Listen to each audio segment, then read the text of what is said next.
Hello guys, daanan natin ngayon yung Naga City going to Albay. Kasi last time dinaanan natin, nilagpasan natin yung Naga City. Dumaan tayo sa San Fernando. So ngayon, from Naga City all the way to Albay, National Highway. Let's go!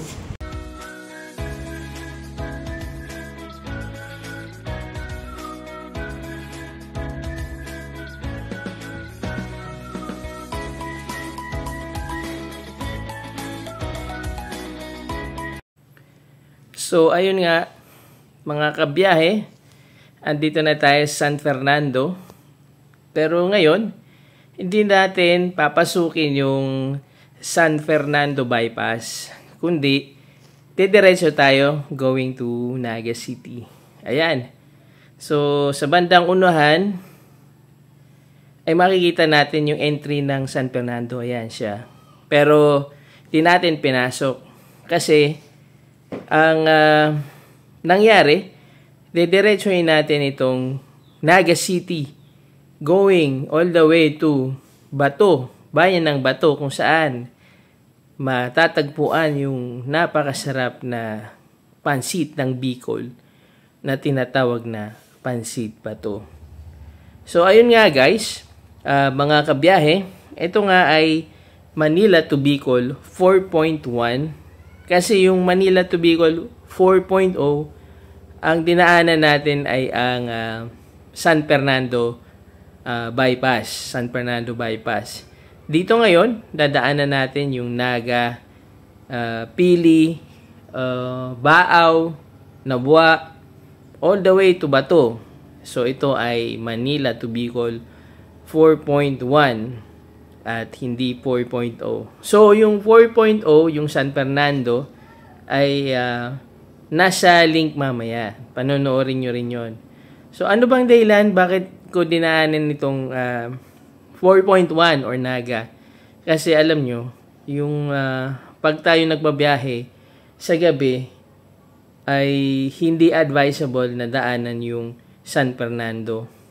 Sa umaga, kung sa umaga kayo nataon na andito na kayo sa San Fernando, maaari yung daanan kasi walang masyadong sasakyan, walang masyadong mga establishmento along the highway. So, ang ibig sabihin nun, tuloy-tuloy ang biyahe nyo at mas makakamenos kayo ng oras at distansya kung doon kayo dadaan.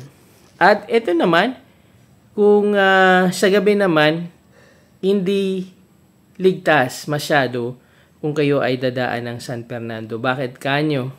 Yun ay actually bundok, no? Bundok na highway. Minsan along the way makikita nyo yung mga lubak-lubak na daanan, may mga bangin at napakadilim, madilim. Ang ilaw na meron lang kayo yung ilaw ng sasakyan nyo. At kung kayo masiraan doon sa gabi, ay nakakatakot rin. Pero, ang sabi ko nga sa inyo, kayo ay magbabiyahe ng malayo, kailangan ready kayo sa lahat. Ready yung spare tire nyo na dapat may hangin, hindi flat, tapos ready kayo ng mga kagamitan, yung mga jack, yung mga dapat na para pag naplatan ng tires, di ba? At siyempre yung gasolina nyo, lagi kayong mindful sa laman ng inyong sasakyan sa gasolina.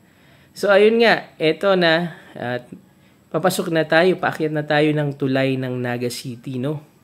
So yan ay yung sa bandang kaliwa, papasok yan ng city proper. Nakita nyo ito, paakyat na tayo ng tulay ng Naga City. Ayun. So, dito nga pala sa tulay na to, sa ilalim niyan, yung mga prosesyon tuwing piyesta ng Peña Francia dito sa Naga City. Dito sa ilog na to, ginaganap yung prosesyon. Sa bandang kaliwa naman ay ang papunta ng city proper. Pero hindi tayo pupunta ng city proper. Didiretsohin lang, tatahakin lang natin yung National Highway. So, ang National Highway talagang tatahakin ang Naga City. bayan ng Naga City. At yun, kahit national highway pa to, pero nasa Naga City tayo, maraming establishmento, maraming sasakyan, maraming tao. Kaya makakaranas tayo ng medyo pagbagal ng ating mga biyahe. Dito nga pala sa Naga City, meron na rin pala ditong SNR, no? So sa bandang hunan, makita natin yung SNR. At yung dati-rati ay sa Manila lang tayo nakakita ng SNR. So maraming mga sale dyan sa mga shop na yan. Di na kailangan ng mga Bicolano pumunta ng Manila para makamura at bumili dito sa SNR. Ito nga pala yun. Nandito sa Naga ang SNR. Ayan, no? So, bago lang yan sa ngayon na katatayo lang. Alright. So, pagdating dito sa Naga City, sa mga city proper, dun sa looban, maraming establishmento talagang. Ito ay maraming establishment kasi nga ito ay city at maunlad na syudad ng Bicol, ang Naga City. So yun nga yung sinasabi ko. Ito yung itsura ng kalsada ng Naga City. So maraming traffic na mararanasan, pagbagal. Pero mas safe dito na biyumahe kung ikaw ay inabutan ng gabi. So kami nga pala, umalis kami ng mga 5:30 ng umaga galing ng Manila at dumating kami dito at least lumabas kami sa Quirino Highway mga 2:00 na ng hapon. So nakalabas kami dito ng 2:00 ng hapon. So hapon ito kaya medyo hapon na ang itsura nung mga ulap at tila paulan nga nung time na ito nung kami ay nadaan. So, ayun nga pala, dire-diretso lang at pag nakita nyo na yung Robinson, kayo ay liliko na ng kanan. Ayan. So, huwag nyo didiretso yun kasi pag diniretso nyo, city proper yun, may lusutan din palabas ng city proper. Pero ito yung national highway. Ito na yung diversion. Pag nakita nyo yung Robinson, liko kayo ng kanan para dire-diretso kayo pa diretso ng Pili. So, ayan. So, pag nakita nyo, diretso na lang. Wala namang ibang makikita kayo, kundi tuloy-tuloy lang to. Sa bandang unahan, may Riles, may mga hotel din dito along the road nitong diversion road nitong Naga City. So, hindi na natin pinasok yung city proper. Instead, dumiretso na tayo ng diversion. Yung diversion nga pala, pagdating mo ng Robinson, liliko ka na kanan. Tama. So, iniisip ko, kaliwa, kanan, kaliwa. Kanan po. At sa bandang unahan pala, meron akong i-recommenda sa inyong hotel na murang-mura lang, pero maaliwalas ang kapaligiran. Yung mga, kung budget friendly ang kailangan yung hotel at gusto nyo maglibot sa Naga, eto yun, no? Dito sa bandang kaliwa, ay bandang kanan, yan, Hotel Lendes yan. Lendes, baka naman makahingi ng discount.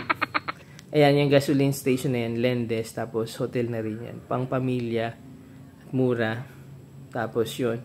So, minsan nag-check-in ako dyan, sa umaga may libreng nilagang itlog, yung mga naka-check-in dyan. So, di ka na mag-almusal, may boiled egg ka na. Yan, Riles, dandahan. So, dire-diretso na to. Ang tuloy na nito ay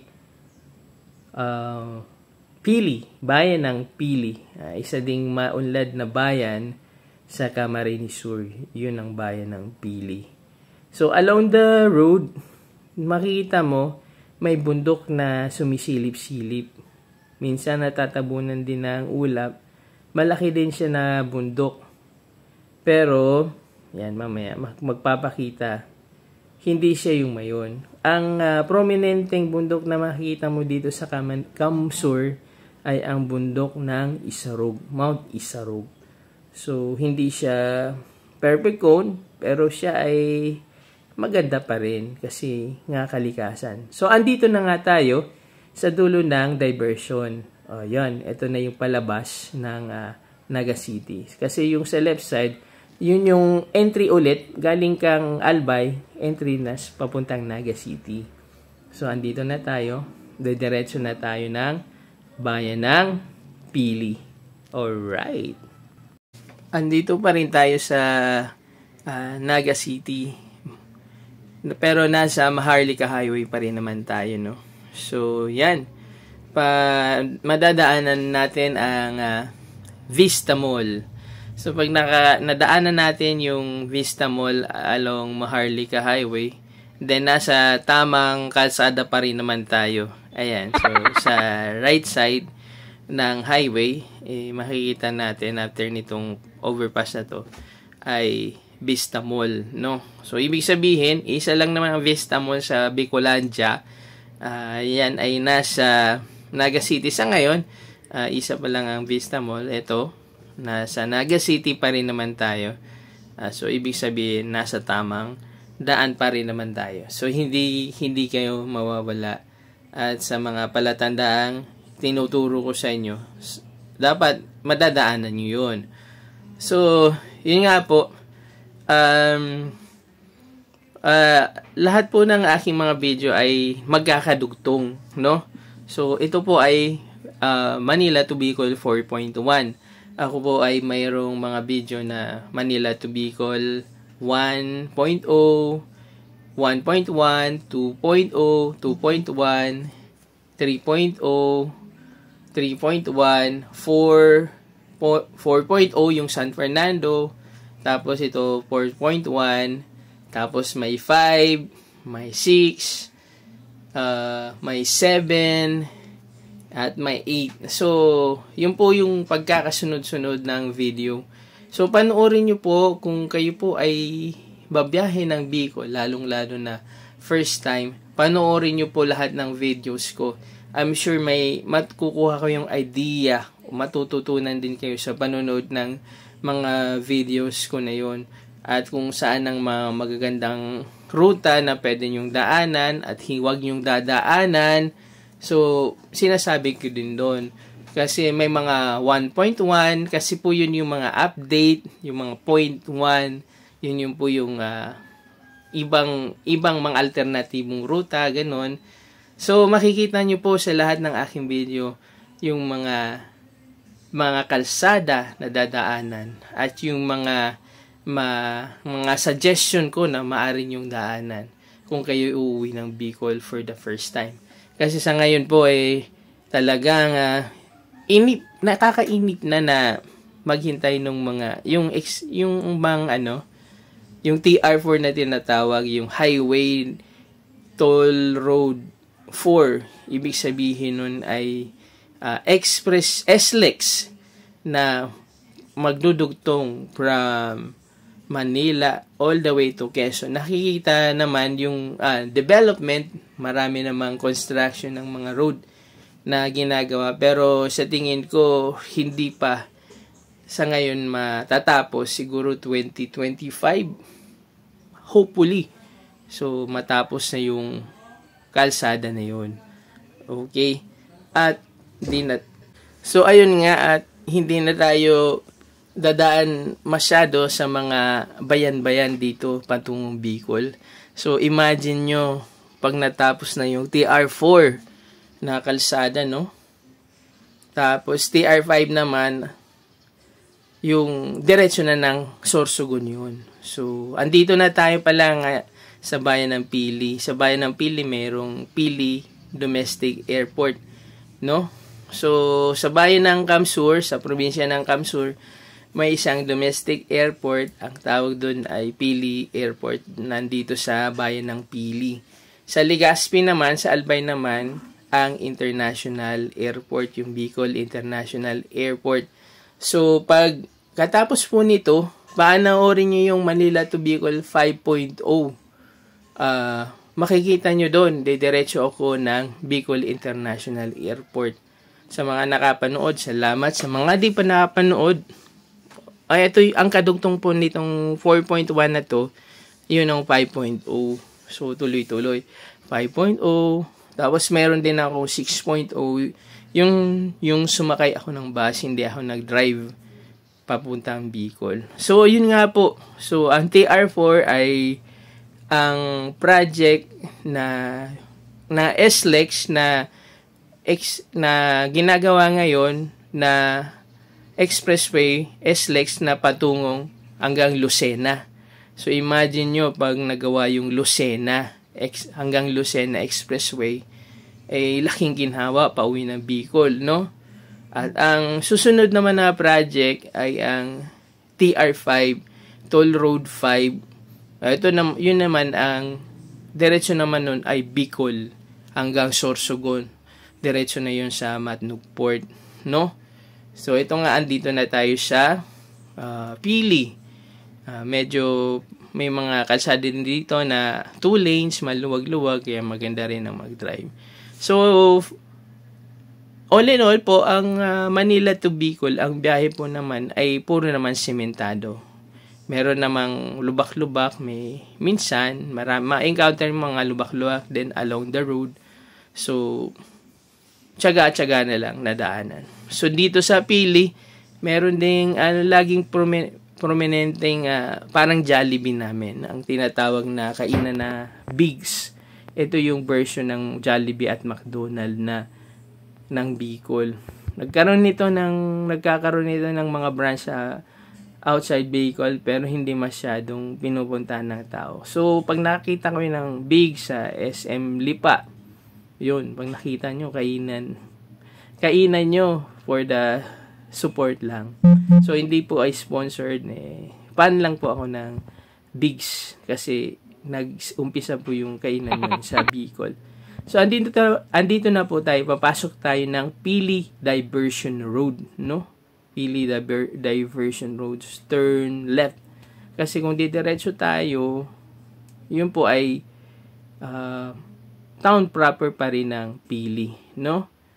Yun. Ito ang diversion road po ng Pili. So, ang masabi ko dito sa diversion road na to, medyo dire-diretso nga dito makakatawid, kaya lang ang problema dito, ang daming inaayos. Buti nga po inaayos na po yung mga lubak-lubak na kalsada dito. Kasi nung mga unang tagal bago ayusin. Ang kawawa yung mga maliliit na sasakyan dito nung una kasi talagang sementado nga, pero puro naman parang alam mo yung baku-bako na dadaanan mo, yung parang ang daming humps na wala namang humps.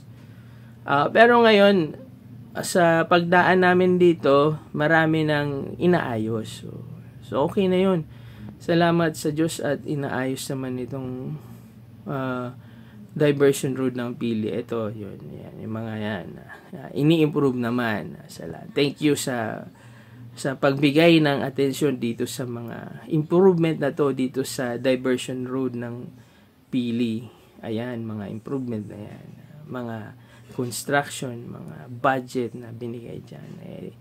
Pag tapos yan, ginhawa naman may dudulot yan sa mga motorista na dadaan dito sa Pili Diversion Road, no? Na mahalaga na ginhawa sa pagbabiyahe.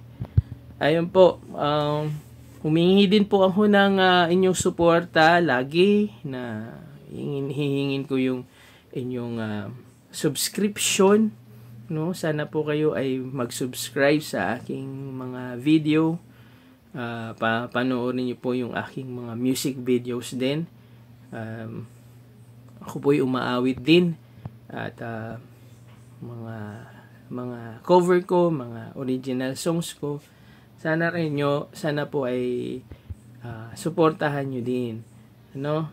At eto nga po, andito pa rin tayo sa Pili Diversion Road. So nakita nyo naman, inaayos na yung mga ibang kalsada, yung mga lubak-lubak, at sana magtuloy-tuloy na at maging maganda na yung kalsada na to.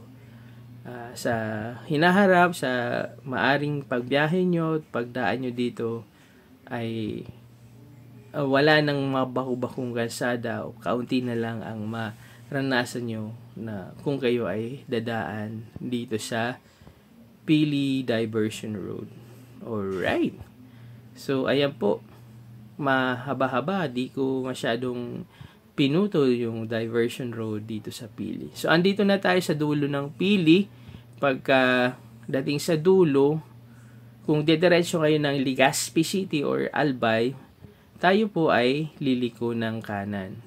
Kung kayo naman ay gustong dumiretso ng kaliwa, yun ay papunta ng mga Karamoan, ganun. So, tayo ay didiretso ng Legazpi or Albay. So, kanan tayo. Alright, so kumanan tayo. Tapos sa bandang unahan ulit, kasi hindi pa tayo nakakalabas ng diversion road. Kung didiretso tayo ng Legazpi, yan, sa kaliwa tayo liliko. Kasi pag lumiko kayo ng kanan, papasok ulit tayo ng town proper, no? So, diretso ito. So, diretso to ng Baaw. So, ito na yung padiretso ng Baaw. Sa 4.0 ko, Manila to Bicol 4.0, yun nga, dinaanan ko yung San Fernando at hindi ito madadaanan. Pero ang lalagpasan nito dito sa Baaw. Dito sa Baaw, kwento ko sa 4.0 yung buhay ni Pau Pajardo, no? Hello, shout out sa iyo, Pau Pajardo. Yun yung ex girlfriend ni Scotty Thompson, no? Panoorin yung 4.0, may kwento ako doon. So taga dito si Pau Pajardo, yung ex ni Scotty Thompson. Pero may kanya-kanya na nga silang buhay, so hindi ko na imamarites. Kasi sinabi ko doon na pag mahaba ang biyahe, mag-ready ka ng mga chismis na i-share mo sa driver mo. Halimbawa, ikaw ang pasahero, ang trabaho mo, make sure na gising yung driver mo, no? Mag-ready ka. Paano pa ang pagising? Yung mga kwento mo, buhay-buhay, chismis ng kapitbahay mo, chismis sa trabaho mo, at pag naubusan ka, pati sarili mo, i-chismis mo na rin. Siyempre, para tuloy-tuloy ang ligaya, tuloy-tuloy ang gising ng driver habang nagdadrive. Kasi nga, kailangan alert, alive, and enthusiastic yung driver habang nakapokus siya sa pagmamaneho. Ayun. So, nasa parteng Baaw na tayo. Mahaba-habang biyahe din to. At pansin nyo, medyo lumumag na. Kasi nasa Maharlika Highway lang talaga tayo. Yun ang tinatahak natin.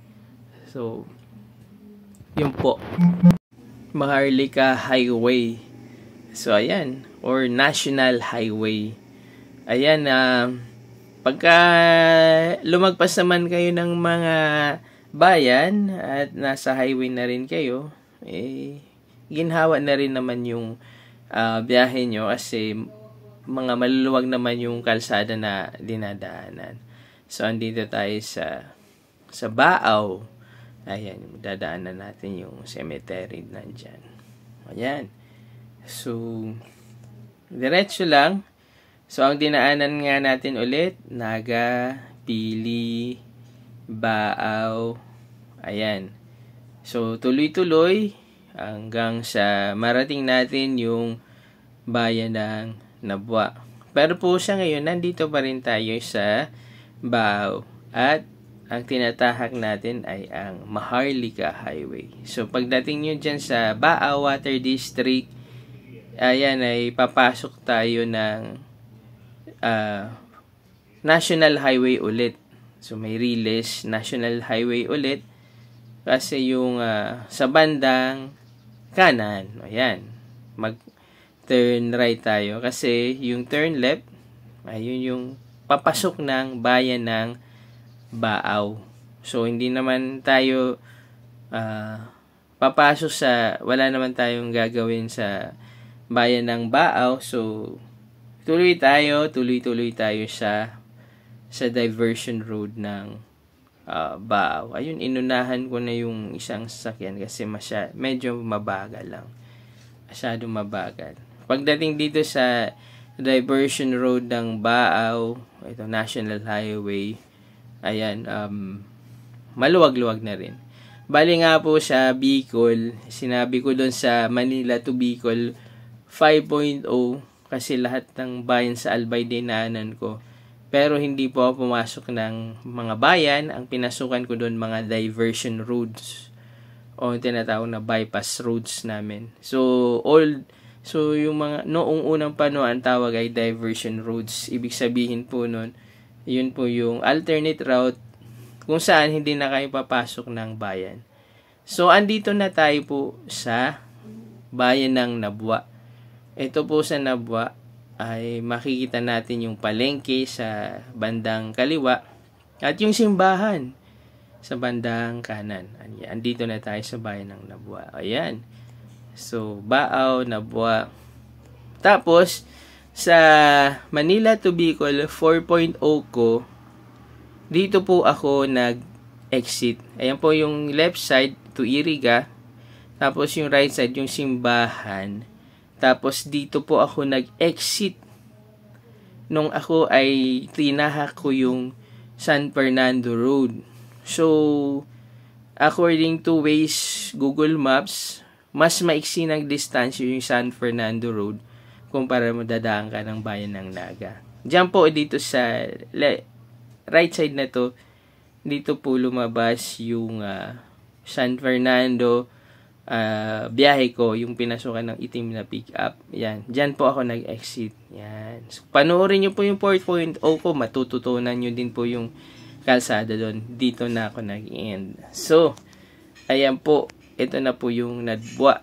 Dito nga po pala sa unahan ng bayan ng Nabwa, merong kainan ng tinatawag na Bulastugan, no? Sa tabi ng Nabwa Cemetery, tapat.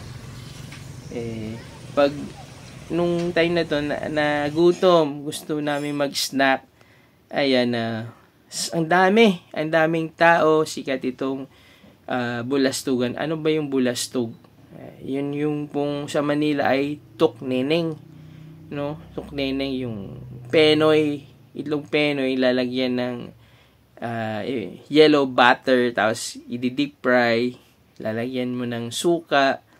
Ayan, snack na. So, pansinin nyo, ang daming, may paborito ng tukneneng dito sa Nabwa. Ayan, yan nabili ko. Dalawa lang kasi snack lang Ayun. Tikman nga natin. Ayan. Ito po, makain ako. First bite. Thank you, Lord. Yun ang sabi ni Jay Saricinto. Pinafollow ko na foodie vlogger. So, ayan. Daming kumakain, no? Diyan. Kung gusto nyo mag-snack Bulastugan dito sa Nabwa, okay. So, ayun. At nandito na tayo sa bayan ng Bato Kamsur. Bilihan ng pansit bato.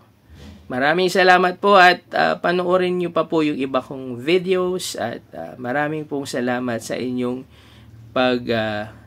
pagsabay sa aking biyahe. At please don't forget to subscribe and like my video, share, ipaki-share po at pahingi po ako ng super thanks.